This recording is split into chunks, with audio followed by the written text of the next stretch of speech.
కేంద్రంలో ఒక అంగన్వాడీ నిర్వహించాలంటే ప్రైవేట్ కిరాయి కట్టాలి.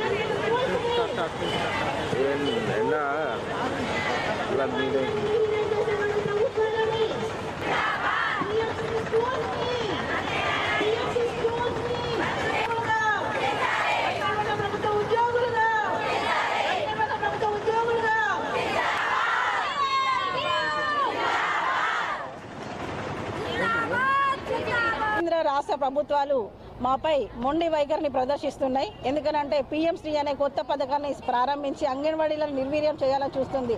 50 సంవత్సరాలుగా కొనసాగుతున్న అంగన్వాడీలను నిర్వీర్యం చేసి కొత్తగా పిఎంశ్రీని ప్రారంభం చేసి అంగన్వాడీలను నిర్వీర్యం చేయాలని చూస్తుంది. దీనికి వ్యతిరేకంగా మేము 48 గంటల పోరాటాన్ని కొనసాగిస్తున్నాం.